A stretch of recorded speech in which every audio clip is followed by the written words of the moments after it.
Things that happened while the woman was away. Number C. Letter C, sorry. Very good. Well, number C, I understand that too. Okay. Number 2. How about, let's see.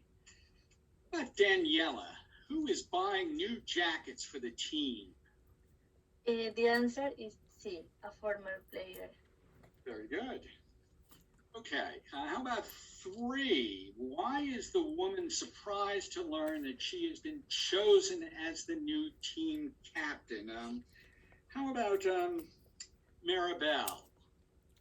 Yes. And this one you should choose 2 answers. Yes. The first is A. She's not the best player on the team. Okay, very good. The next is B. Her teammates did not tell her about the decision.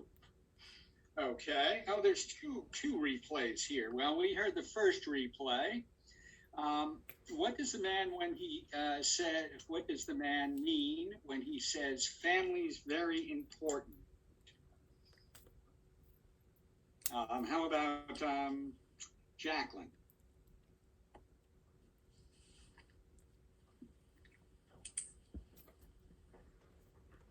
The woman had a good reason for missing class. Very good. And I need to play this last one here for a second. Let me do that now.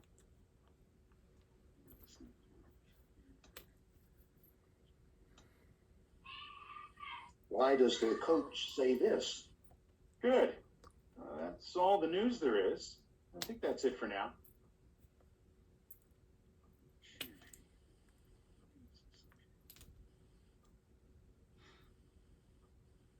Yeah, go back to it.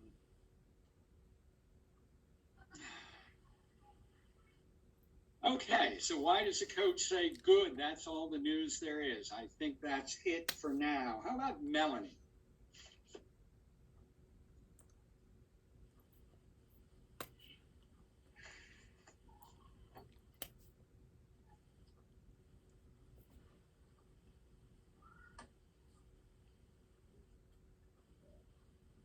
D.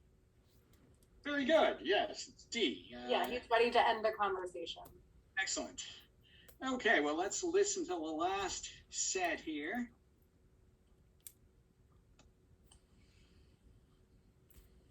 Guess we need to go down to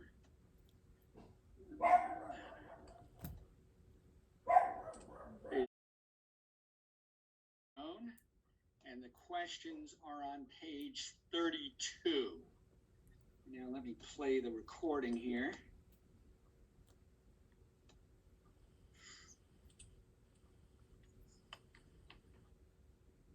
Listen to part of a lecture in a literature class. Today, I'd like to introduce you to a novel that some critics consider the finest detective novel ever written. It was also the first. We're talking about The Moonstone by Wilkie Collins. Now, there are other detective stories that preceded The Moonstone historically, notably the work of Poe, Edgar Allan Poe's stories, such as The Murders in the Rue Morgue and The Purloined Letter. Now, these were short stories that featured a detective. We're probably the first to do that. But The Moonstone, which follows them by about 20 years, it was published in 1868. This is the first full-length detective novel ever written. Now, in The Moonstone, if you read it as, come to it as a contemporary reader, what's interesting is that most of the features you find in almost any detective novel are, in fact, already present. It's hard at this juncture to read this novel and realize that no one had ever done that before, because it all seems so strikingly familiar. It's really a wonderful novel, and I recommend it even just as a fun book to read if you've never read it. In the Moonstone, as I said, Collins did much to establish the conventions of the detective genre. I'm not going to go into the plot at length, but the basic setup is there's this diamond of great value, a country house. The diamond mysteriously disappears in the middle of the night. The local police are brought in an attempt to solve the crime, and they mess it up completely. And then the true hero of the book arrives. That's Sergeant Cuff. Now, Cuff, this extraordinarily important character, let me try to give you a sense of who Sergeant Cuff is by first describing the regular police. And this is the dynamic that you're going to see throughout the history of the detective novel, where you have the regular cops who are well-meaning but officious and bumblingly inept. And they are countered by a figure who's eccentric, analytical, brilliant, and able to solve the crime. So first, the regular police get called in to solve the mystery. In this case, Detective Superintendent Seagrave. When Superintendent Seagrave comes in, he orders his minions around. They bumble and they actually make a mess of the investigation, which you'll see repeated.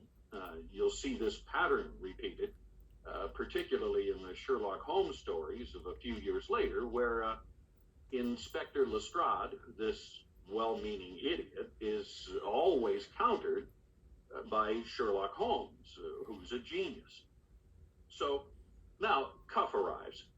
Cuff is the man who's coming to solve the mystery.